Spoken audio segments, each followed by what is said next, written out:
To see the fully uncut version of this video, head over to patreon.com/JohnJoeLions. This episode of John Joe Lions Reviews is sponsored by Rogue Print Co. What's that like to live deliciously?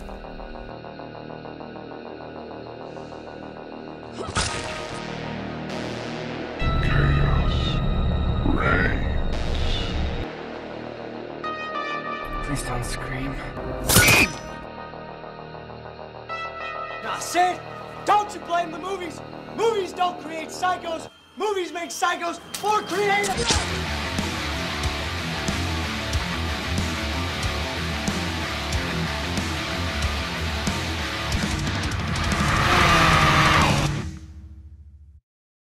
What's going on? My name is John Joe Lions, and today I'm here to present to you my review for Mei-chan's Daily Life. Written and directed by Sade Sato, Mei-chan's Daily Life stars all of these lot. A sadistic place in a remote location put out a help-wanted ad luring young teen girls to come and work as a live-in maid, only to control them for,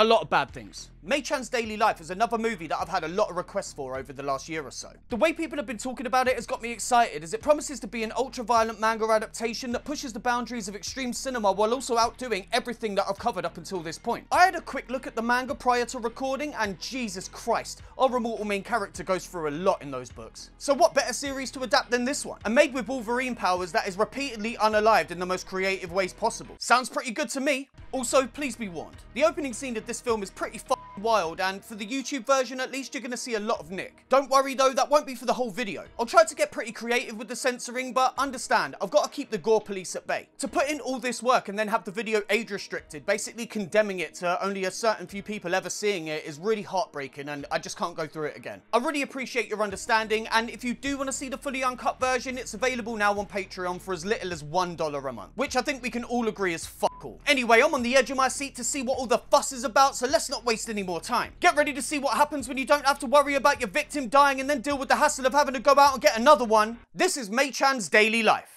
The movie begins with this woman lying in the grass covered in blood. In voiceover, she asks if she could die like this, how easy would her life be? Cut to this room as we see a cross, a blood-soaked hook, and other blood-drenched surfaces. This fella is brought into the room by the headmaid Kaede and placed in front of his meal, which he begins to dig into as we see a woman is lying on the ground in front of him. Her chains are connected to the hooks as an axe is selected and handed to another younger maid. She's told where to aim and shakes before stepping toward the woman on the ground. She then lifts the axe high above her head and brings it down hard on the woman's back, soaking herself and her audience of one in blood.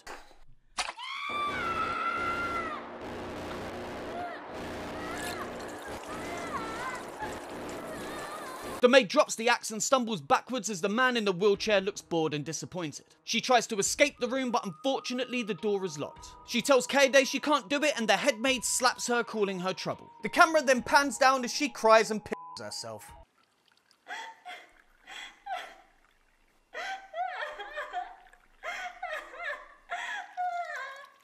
Now, call me crazy, and I don't want to be judgmental, but I think there might be a touch of a sexual element to this gore film. I feel like we've covered at least 10 fetishes in the last 5 minutes. Ladies and gentlemen, get your whack rags ready. Kaede then walks over to the victim, lifts her skirt, and digs her high heel deep into the woman's axe wound. Her actual axe wound. That's not a euphemism. Not that I'd put it past this movie. I'm sure that happens at some point.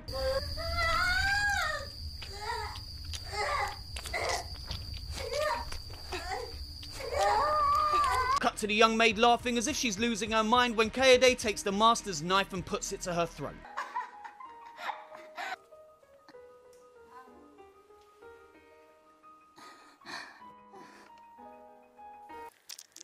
Cut to chapter 1, the day of finding a maid job. Here we're introduced to Miyako, who's searching online for a maid job when she finds a live-in position for 500,000 yen a month and quickly applies. Cut to 1 week later as Miyako sits on her bed and reads her maid interview information. It says she passed the first screening process and then provides information regarding the second screening, which will be an in-person interview. As this information is read out, we cut between a maid clearing a room filled with macabre items and Miyako making her way to the interview. She comments that although the residence is still in Tokyo, it is in a very remote part, walking through what looks like the countryside. At the house, the maid is cleaning a skull when she cuts herself. We then watch as the cut miraculously heals.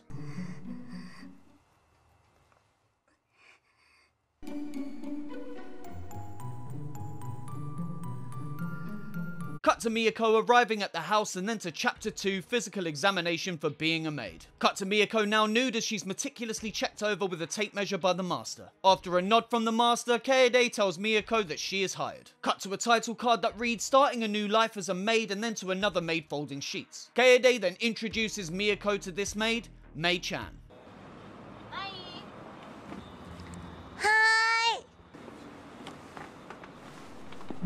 Kaede tells Mei-chan to look after Miyako and she says that she'll call her Miyako-chan and that it's nice to meet her. Miyako reciprocates the greeting, telling Mei-chan that she's her senior maid, a title Mei-chan seems to enjoy. Mei-chan tells her to ask her if she needs anything. Cut to a title card, Mei the senior maid, and then to Mei-chan and Miyako as they enter the macabre room. Mei-chan says they need to clean this room very carefully as the decorations on the shelves are expensive. We then take a close-up look seeing puppies in jars and a baby doll with a cat's head. Mei-chan then tells her to carefully wipe all the art pieces on the walls and comments that the picture of your mum in front of them is super cute. They then move on as Mei-chan instructs Miyako to replace the bulb in the lamp if it burns out and then to dust the shelving unit carefully. They then move on to the master's favourite room.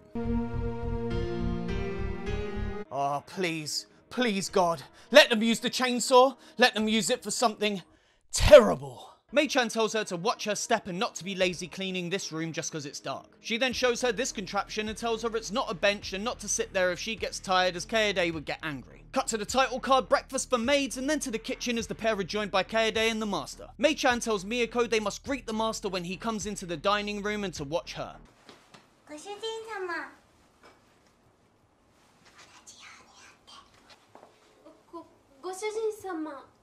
The master gives them both permission to eat and Kaede tells Mei to go and get the tails and ears. Cut to the maids returning wearing said cat tails and ears. They then fasten their collars and grab their food trays, placing them on the ground. Mei-chan thanks the master for her meal and after Miyako does the same, they begin to lap up their milk like cats as he watches them. And if you're waiting for a pussy joke here, I wouldn't bother. I couldn't think of a good one. Sorry. Mei-chan checks that Miyako Mei-chan checks that Miyako is doing okay when she accidentally spills her milk. She gets up and tries to clean it while profusely apologizing as Kaede leans down next to her and delivers her punishment, a knife to the hand.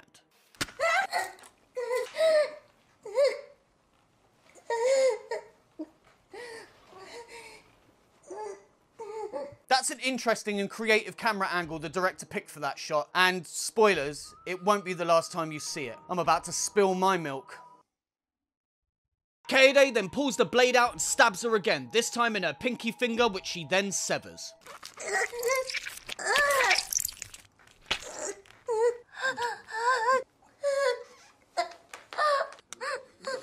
Blood pours out of the wound as Kaede stands, raises her skirt and lifts her foot before pushing the finger to Mei and telling her to clean up her mess. Mei-chan then eats the finger in front of a horrified Miyako as the master eats an apple and smiles.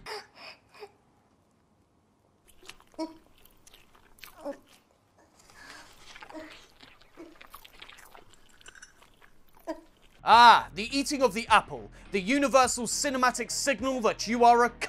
Cut to the maids cleaning the house. Mei lets Miyako know that she can see her underwear and tells her the master doesn't like indecency of that nature. She tells her to be careful when Miyako notices that Mei's finger is now completely unharmed. Mei quickly hides it behind her back and tells her to hurry up cleaning. Cut to that night as Miyako gets out of bed and goes for a glass of water. Cue the scary music as Miyako makes her way down the corridor.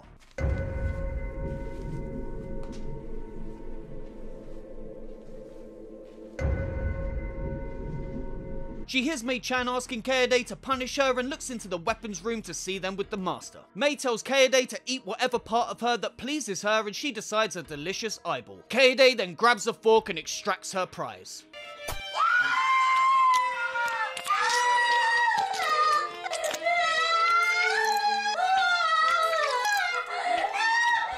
F***ing hell, Kaede, you couldn't have been a bit more gentle about that.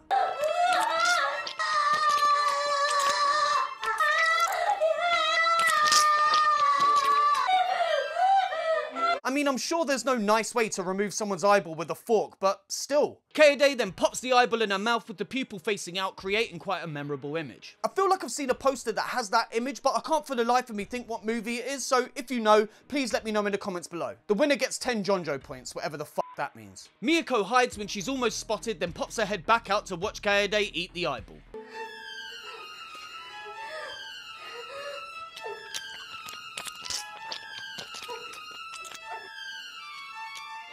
which is apparently the chewiest eyeball of all time.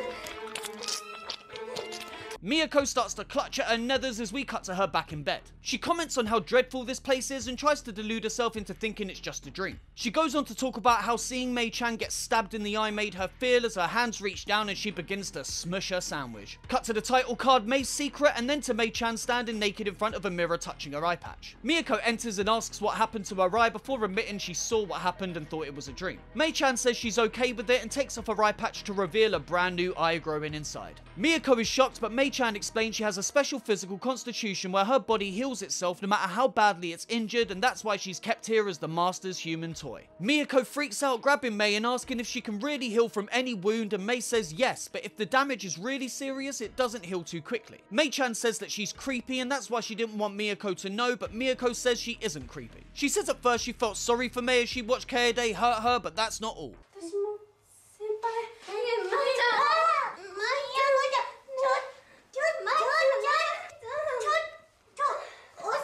Mei struggles when Miyako kisses her and asks if it's okay, and Mei says yes. They then go to touch tongues when Miyako bites down.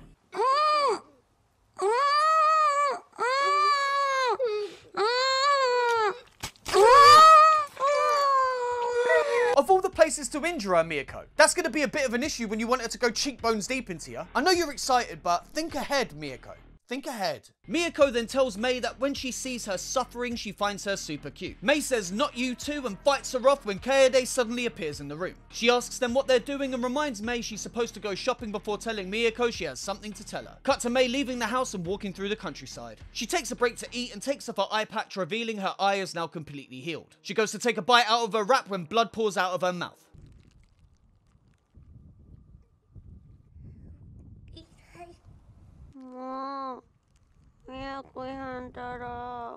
She says no, Miyako, then asks what it is that she's feeling, as this is the first time anyone has ever said that they love her. She then takes a bite out of her bloody wrap, saying it's delicious but hurts her tongue. It's a metaphor for Miyako's minge. Oh, and for any people that don't understand British slang, minge means Cut back to the house where Miyako is sat naked in the weapons room. Kaede says she knows what Miyako wants to do. That she wants to cut up Mei's body. Wants to know what's inside her. That she saw Kaede stab Mei's eye and she was excited. That she wants to butcher her inside her body. She then tells her to say she wants to slice Mei into pieces, and as this conversation is going on, we get flashbacks to the two previous instances of violence while classical music plays. And as we all know, black and white footage set to classical music automatically makes this high art. Miyako then does what she's told.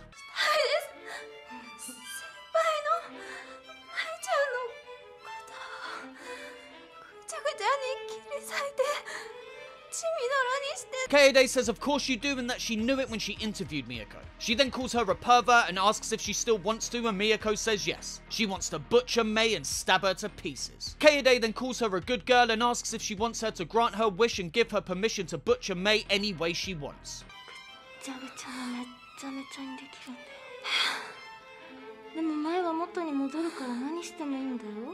Cut to Mei in the field cleaning up, then hurrying home. She enters the kitchen announcing her return, but no one seems to be around. She then finds a note telling her to go to the Red Room. I'm sure the Red Room is the most chilled room in the house. Nothing at all to worry about there, Mei-chan, so off you go. Cut to Mei-chan entering with her teddy bear and being faced with this.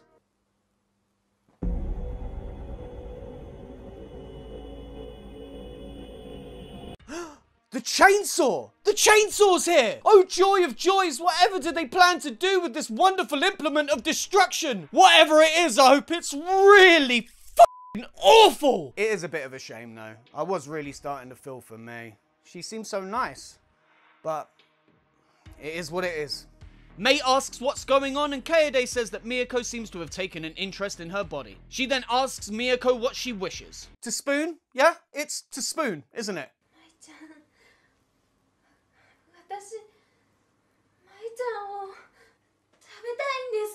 Well, f***. Miyako then kisses Mei and bites her lip. Mei tries to run, but Kaede punches her so hard she vomits and then tells her to tell Miyako to eat her. Mei starts to say it, but Kaede says to look more delicious, so Mei raises her skirt and starts p***ing herself. Kaede says Mei had an accident again, that she does this when she's scared as Mei apologizes. She asks her if she's ashamed to have done this in front of Miyako, and Mei apologizes again. Kaede then points out how delicious Mei's thighs look, and Miyako latches on, ripping a chunk out as Mei screams.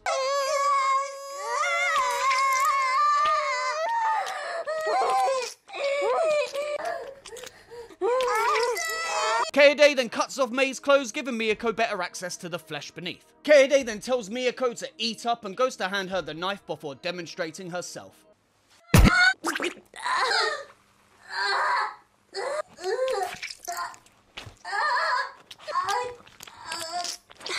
Kaede then once again tells Miyako to do as she pleases, and we watch as she digs her hand into Mei's torso and starts ripping her guts out, complimenting her on how nice and warm it is inside her tummy.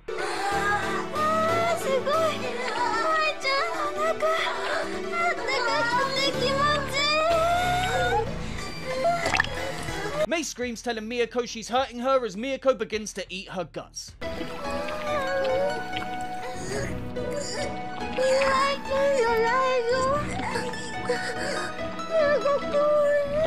She invites Mei to eat with her, but she doesn't seem that up for it. It's just rude. While all this is happening, the Master and Kaede watch intently. Miyako then feeds Mei's guts to her and they both begin to eat and kiss together. The Master whispers something to Kaede and she picks up the chainsaw, telling Miyako to use it to cut Mei apart. Oh yeah! In all this excitement, I forgot about the chainsaw! Okay, Miyako, thrill me! Miyako takes the chainsaw and laughs as she revs it up before stepping towards Mei-chan. She drops it on her, cutting Mei in half, then slices up her torso, spraying blood everywhere.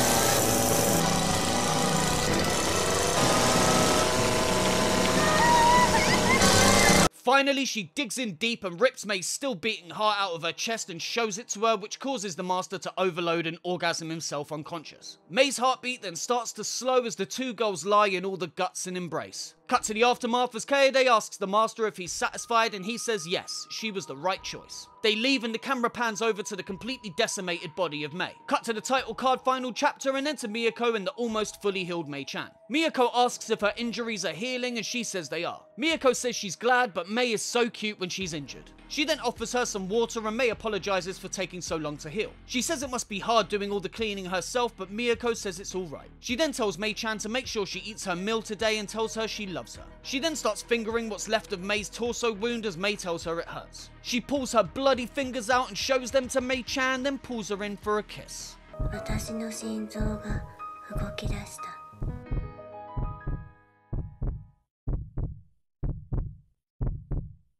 The end! Well, if you could come to that, you may very well be on your way to becoming a serial killer.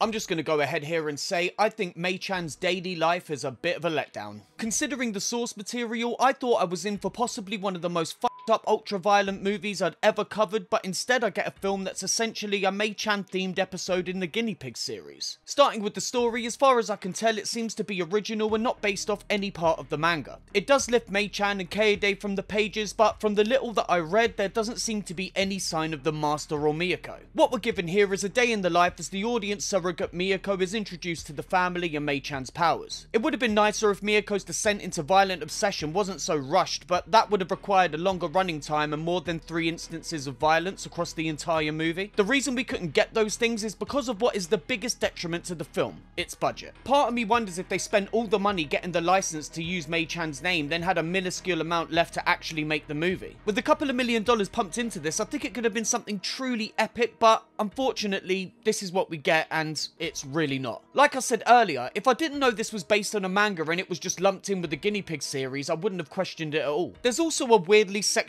element to the film which felt really uncomfortable on a few occasions. I can't complain as this is something very present in the manga, but thankfully they don't go anywhere as far with it here. That's one instance where I'm kinda glad they wussed out in the way that they did. The performances here are all fine for what they are. Cartoonishly over the top, which is what you'd expect from this sort of adaptation. I don't really know what to say other than that. I did enjoy Mei-chan's character and felt genuinely bad for her by the time she sat down to eat her wrap. She is a character desperate to be loved but doomed forever to be ripped to shreds by any and all that she encounters. That's a pretty messed up existence and it would have been nice to see what kind of toll that takes on a person, but as it is, I like what they did with the character. Speaking of being ripped apart, one thing I knew this film would nail would be the violence. Again, from looking at the manga, I expected some seriously creative gore, but again, what we got was guinea pig level shit we've all seen before. Cut off finger, ripped out eye, and a cut up body. So far, so blah. Creativity was what I was expecting and yeah, Whether it be budgetary issues or just laziness on the filmmaker's part, creativity was not what we got. In the end, Mei-chan's daily life is fine if you temper your expectations. On its own, it's good enough, but if you've seen as many other similarly made films as I have, there isn't going to be anything to get excited about. I can't remember the last time I was this bummed out over a movie I reviewed, but I'm just mourning for what could have been. Here's hoping someone else picks up the rights and does Mei-chan's daily life justice. So that was my review for Mei-chan's daily life. What do you lot think? If I'm completely honest, after the build-up, I can't help but feel a little bit disappointed. Not to say that the violence didn't get there eventually. I am so very glad that that chainsaw was put to good use. Speaking of which, if you want to see that pile of guts that used to be Mei-chan completely uncut and early, head over to patreon.com/JonJoLions. There you can find the uncut version of this review plus loads of other stuff with more things dropping all the time. We got the uncut reviews, slasher comic breakdowns, Patreon exclusive reviews, commentaries coming soon, and the Discord. We're so close to the first target, and once we reach the second, I'm going to go into pre-production on my proof of concept short for October's Daughter, which is so fucking exciting. But yeah, like I say, all that can be yours for as little as $1 a month. You can pledge more. I really appreciate it, as I need to hire a new maid. Mine don't come back to life. And just before we go, let me take the time to talk to you about this week's sponsor, Rogue Print Co. Rogue Print Co are a UK-based clothing label that not only produce my awesome cum top, but a load of other cool designs. They got mugs, tea towels, stickers, postcards, men and women's clothing, and work with some incredible artists to provide you with some sick alternative wear. I've wanted to work with them for ages, so I'm super pleased to announce you can enter the promo code JONJO at checkout when you spend over 20 quid to receive 10% off your order. That's JONJO at checkout for 10% off when you order over 20 quid. You can follow them at Rogue Print Co on Instagram and find their store link in the description below. So that's it for another week. Like the video, leave a comment and click subscribe if you haven't already. My name's JonJoLions and I've got a pitch for the sequel. Mei-chan and Miyako's daily life of slapping fannies. Yeah? Right?